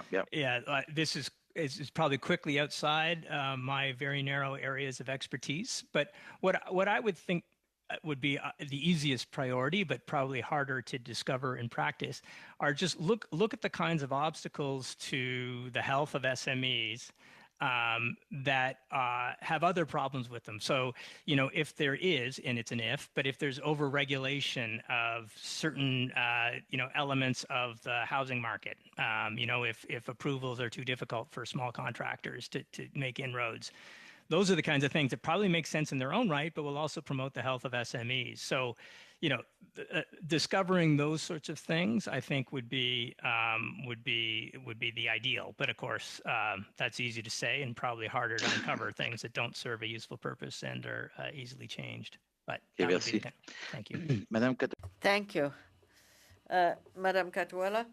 You said the countries such as Australia and other countries, they have a point under 1% for charges, and Canada goes up to 4%. To your knowledge, did those countries, the legislation come in directly? I know that Mr. Flaherty set something up at the time on a voluntary basis, but have there been any restrictive legislation going in? Question, and we actually do work with the associations that represent convenience store retailers in both Australia and the UK, because we're obviously very interested to see, how is their experiment gone. And they are actually starting to run into similar problems that we are, which is that, and this is why we're saying, in our view, it's not enough to just cap the fees, because again, the banks and the processors and all the members of the payments ecosystem will find another way to make up the difference, if you will. So there's all of a sudden a hidden fee or there's some new fee. And again, that eventually gets passed on to the retailer to deal with. So I think that the question is good, and it does flag the fact that we can't just look at solely just capping fees. At this time, you don't know if there has been legislation both in UK and Australia to deal with that question of capping. Non, je suis pas exactement. No, I'm not sure. because if we start to play that game, there's a possibility that other actors may want different caps elsewhere. Do you think that that could be helpful, or would it be the opposite for your industry? Again, I think that the fundamental issue is that our industry is very impacted and, as I said, disproportionately impacted by these high credit card fees. So, again, I think we need to be creative as industries, as government. We need to work together, and we need to find ultimately a solution that will be helpful to industries like ours for us to be able to remain competitive. And, I just pick up on some of the other questions, around the impact of the price of gas and the impact on the RV industry. Again, these things are very much interconnected, right? So the point that I tried to make in my presentation is that when convenience stores can't compete, and because those convenience stores are often in those rural communities, if you're going on a road trip with your family, it's going to become problematic if there's no convenience store or gas station to stop at. Well, right? it's already the case in a lot of municipalities, small municipalities in the region. Exactly. We live, I say, on vit ça partout. We experience that at Quebec, especially in the region. So one last thing, would it be possible for you, you have done research to know if you could look into it, would you be able to let us know and send it in to us? It could help us to get an idea of what needs to be done in Could implement, or government could implement as well. Absolument. Je serais content de... Absolutely. I'd be very pleased to share everything that we have. We'll do that. Thank you very much. Do I still have time, Mr. Chair? We're a little bit ahead of time, so if you have a question, go ahead. Yes, I have a question for Mr. Lee.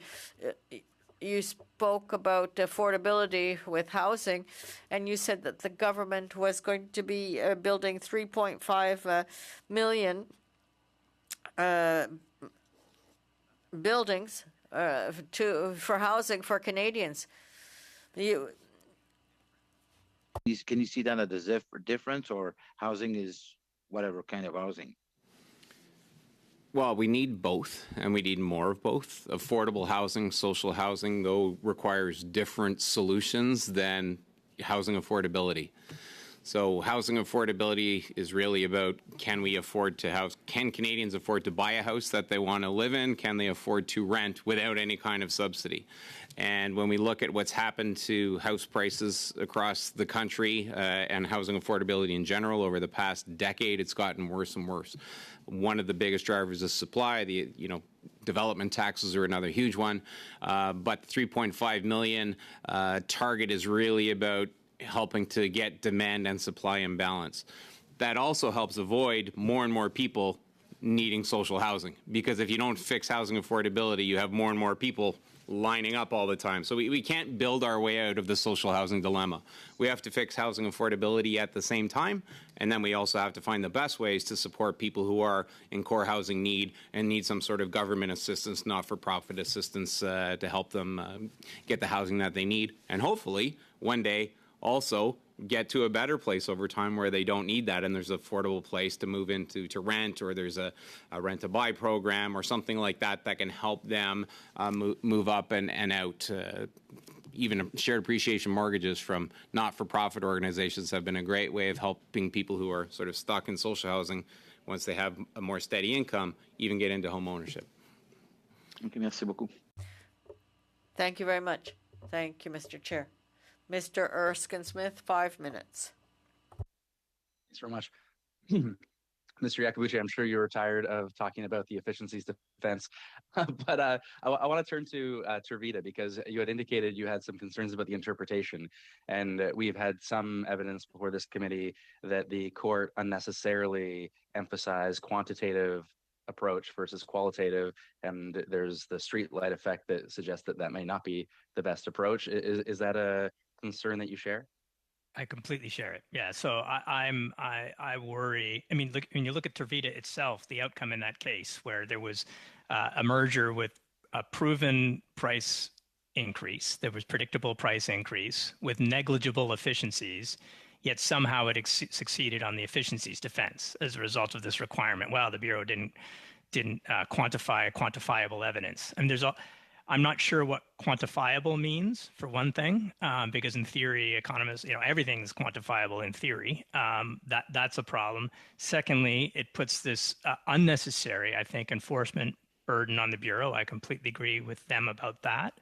But if they have shown that there's a substantial lessening of competition, I think the onus should shift to the parties to prove that they realize efficiencies that would offset those anti-competitive effects. So I agree with those expressing concerns about Tervita. And you mentioned that we should examine closely each of these deals to see, well, did the efficiencies in actual fact overcome the substantial lessening of competition?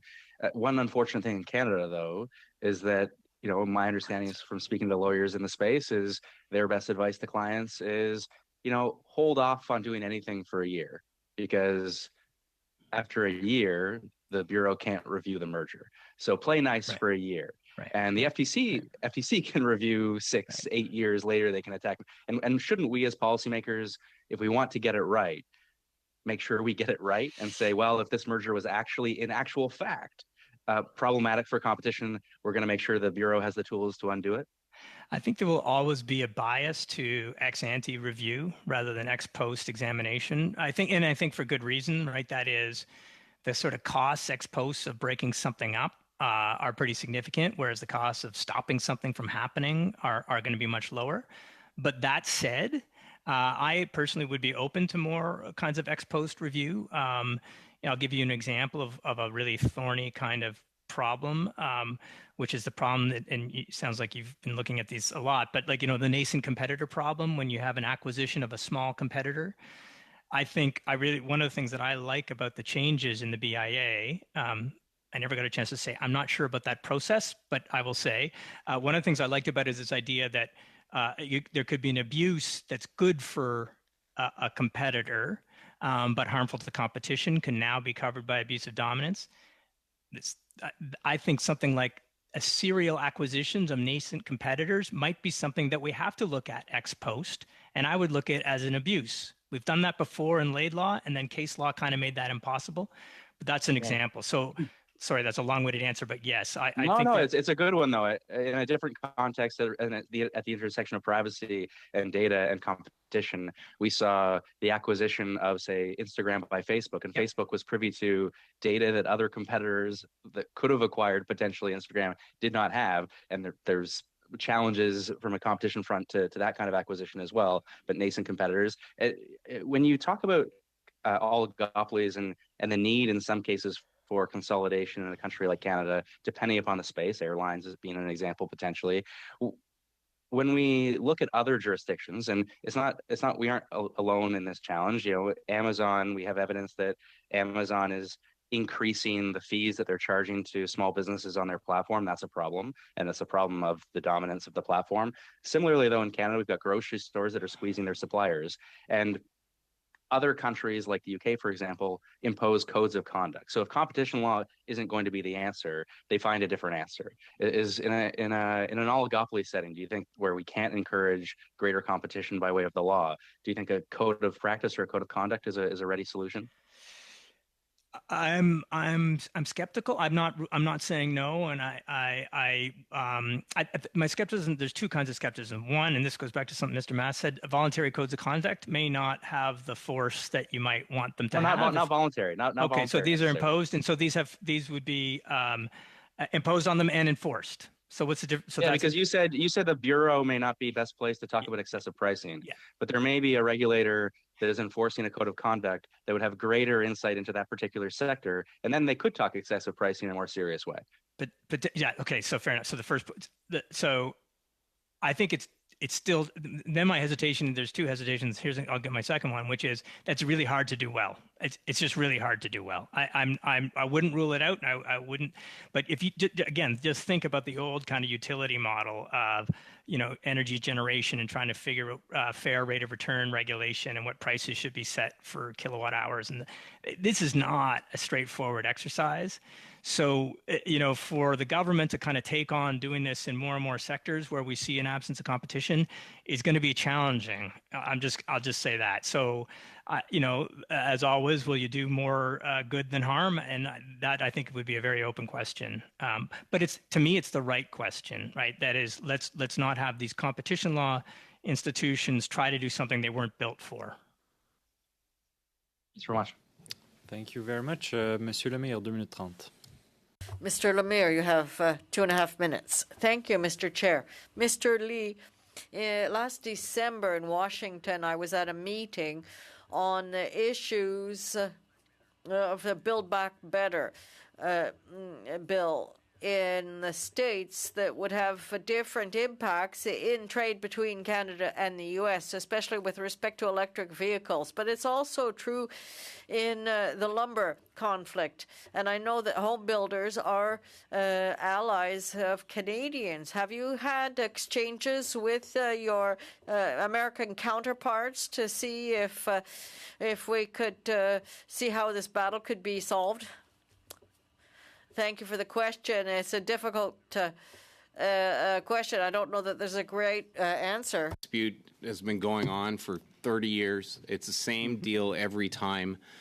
The international tribunals always agree that Canada is in the right. The American lumber lobby is super powerful and convinces the government to uphold and delay.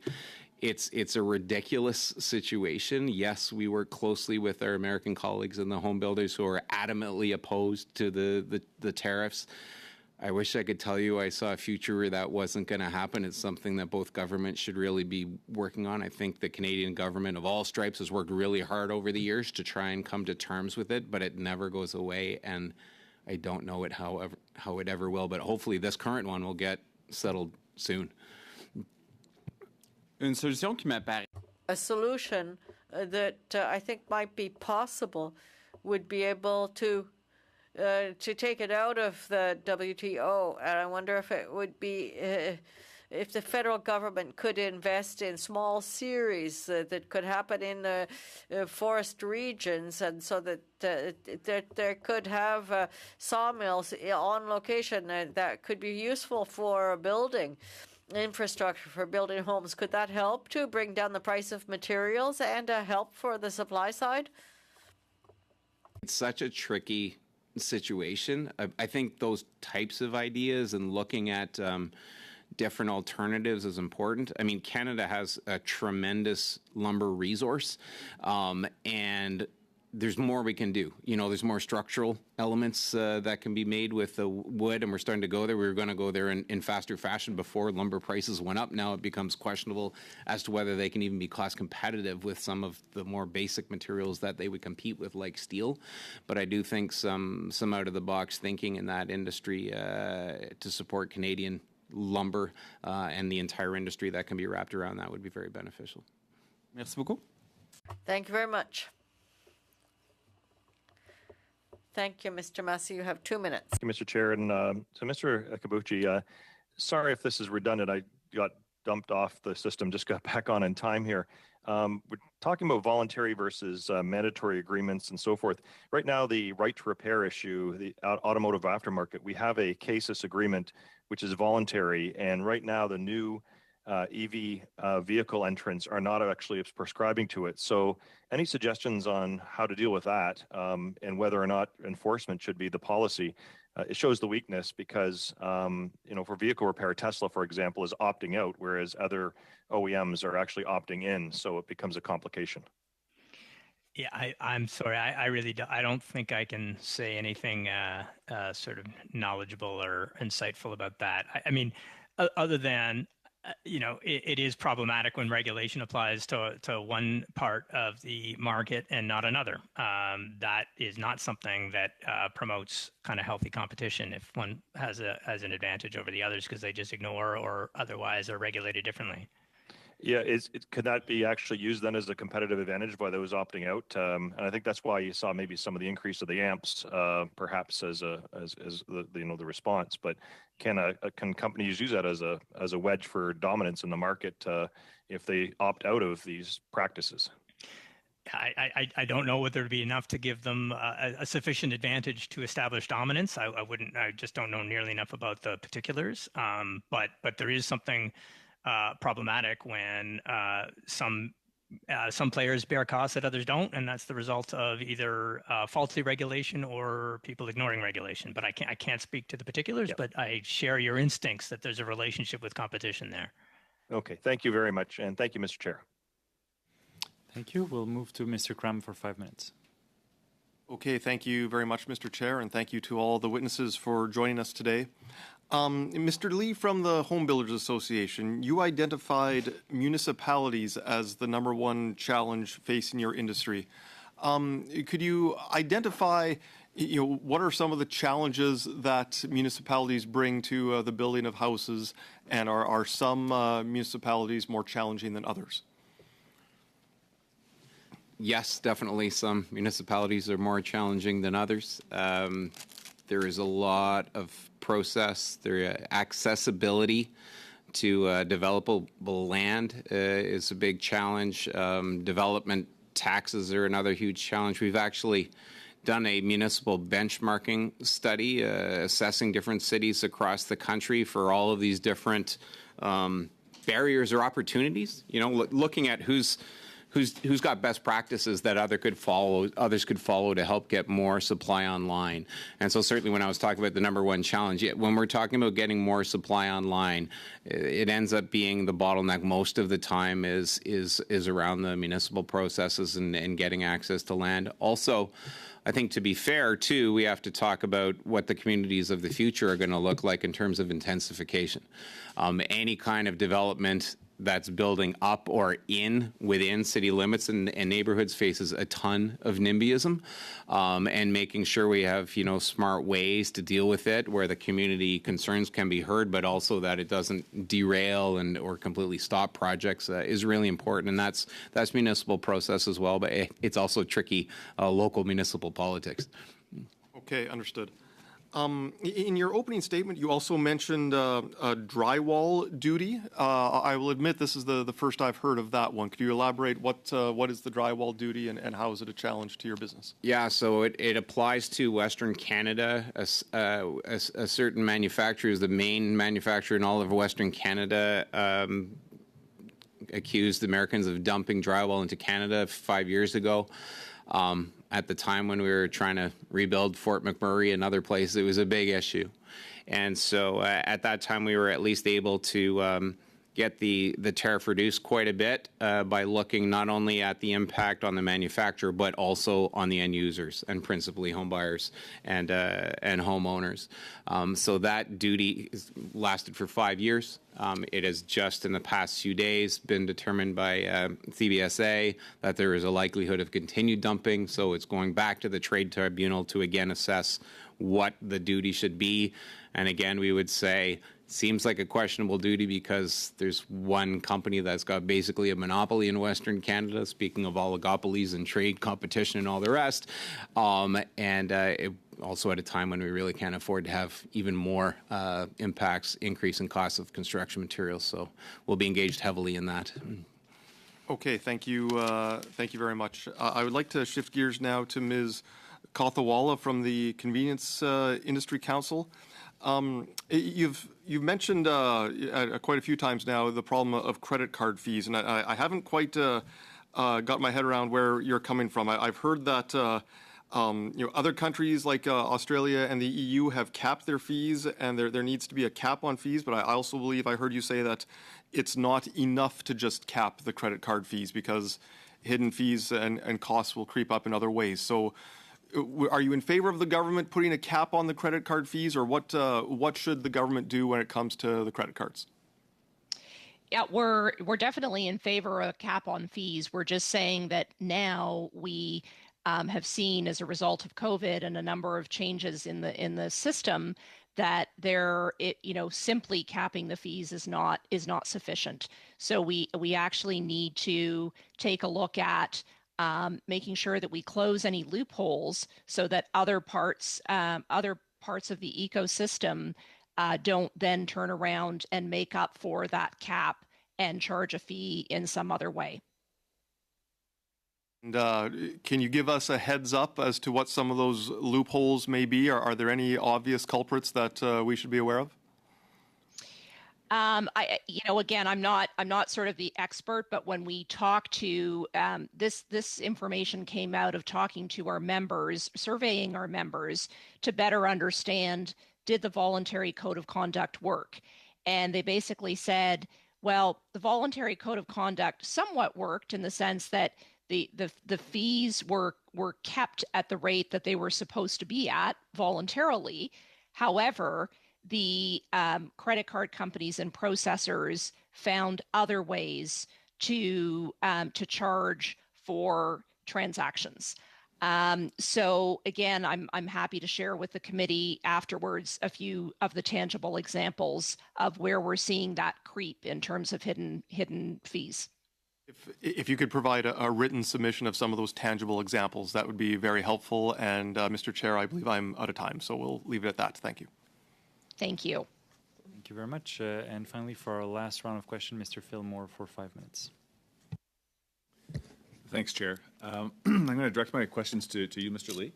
I see you're an architect and an engineer. I'm a planner and an architect. I'm sure we'd have a very enjoyable conversation outside the committee as well. There's a housing crisis, so a healthy home building association, a healthy home building ecosystem is really important right now. You've talked about a number of challenges that you're facing. I wonder if you could tell us, the things that are in the purview of the federal government, like building code, GST. I'm interested in the GST, HST cost effect that gets passed on to home buyers. Are you able to quantify that impact, for example? Let's pause on that one for a minute. Is it percentage of an average house in Canada, new build? What is HST, GST? Well, when you look at just the GST, HST component, I mean, one of the big issues that we've had for, again, a long time, since its inception, there was there's a new housing rebate but it gets capped out, right? Between up to $350,000 you don't have to pay, and then it goes down from there. Since it was introduced in the 1990s, it was supposed to be indexed as house prices went up. It's never been indexed, and so, unfortunately, it's hard to find a house sometimes in many cities at $350,000 or even $450,000 where you're going to even be eligible for that GST rebate. So we've been talking forever that needs to be indexed. When you talk about the overall taxation rate on housing, a lot of it comes in at the municipal level, and in cases, especially in the GTA, frankly, our GTA Association did a study. The worst one was Markham, where you're pushing about 25% of the sale price of a home being government-imposed charges and taxes. So you buy $1 million home, and $250,000 of that is tax. Okay, so this is something we can work on. It's been explained to me by the not-for-profit housing sector and for the profit sector as well that building fee, permit fees, and taxes can, in some jurisdictions, be as much as 25% of the cost of the product, which is remarkable. So it seems like that's one way the federal government could have an impact. Is there anything in the building code that would be relative to housing affordability? Like what do you need there? So I think one of the challenges right now with the building code is there's a lot of good intentioned things that are trying to be put into the building code. Not every single one of them increases the price of a house, right? So right now we're saying we got this housing affordability crisis, but we also have a climate change crisis. And so there's an accelerated push to get to net zero really fast. Well, that is good, except that it's really expensive. And we have our Net Zero Council, and we have the best leaders in the industry working on this solution all across the country. Our point in all of this is we really need innovation, and we need to do it in such a way, like we need R&D. We can't regulate based on, we have to get to this point no matter what the cost, especially in new housing where, we build 200, ideally 400,000 houses a year, but there's 14 million existing housing units in Canada that are very inefficient, many of them, very beautiful, very old. And so we really need to focus on the existing housing stock and make sure when we're doing something to the National Building Code that we do it in a step fashion. If we say, okay, we want to get here, but it's going to be really expensive to get there for new home buyers, let's figure out how we can do it put the money into R&D to find the solutions before we regulate something that's going to dramatically increase the cost of home ownership for people. So, and we're working very hard on that at the association. We're working with the Department of Natural Resources on innovation, but the regulatory march is on. And so how do we avoid, making home ownership even harder to attain? Let's make sure we don't do things in code before their time. Okay.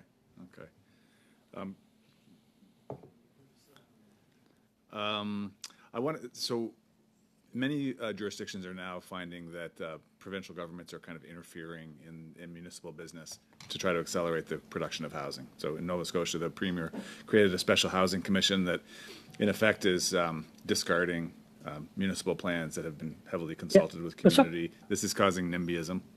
That's one of the challenges we faced. At your board or in your membership, is the appropriateness of the response to the housing crisis and the appropriateness of where things get built and whether they observe planning rules, is that something that you guys discuss? Yes, all the time. And a lot of the time, municipal plans are actually in place and fine, and a development is going to start, and then the NIMBYism starts. So the development actually complies with the plan, but local politics enter, and that's what I was saying earlier, for municipal officials, it can be hard. You're caught as an elected official. The plan says build something, let's say it's supposed to be a 10-story building, the community finds out and then they start fighting it. You're in a tough position. So the leadership from the federal government to say, we need 3.5 million homes built over the next decade, that's a really important number. We need to double housing starts. It can't all just be new greenfield development, some of it has to be infill. So then you get provincial governments weighing in. I'll take the opposite view. I think municipalities need help because the local politics are tough. So when the provincial government comes in and says, we need to do something, and this includes infill, that's an important message as well. And then at the local level, things like as-of-right zoning, where you don't get to go back to City Hall to fight it because once it's zoned for 6 stories, the fact that a 6-story building is going in can't be fought. There's no discussion anymore on, a main thoroughfare. A 6-story building is supposed to go in. It's going to go in because it's at the municipal level, as much as we're saying it's a challenge for us. There's no question municipal politicians are in a tricky spot too. So I would say the higher levels of government lending a hand, saying these are the targets we need. It involves intensification. I think we all need to work on this together and help explain to Canadians what new vibrant communities can look like too. There are some wonderful intensification projects that bring new people into a community, new shops, new stores, things that never would have been able to be there if we didn't have more people living there. And of course, bring in the transportation and the public transit at the same time. Your response to the housing crisis is infill, intensification in existing communities, not the greenfield stuff. And that's the mistake my province is making. Build smartly, upwards, inwards, and outwards. Just get the right balance, and we'll have great communities. Thank you.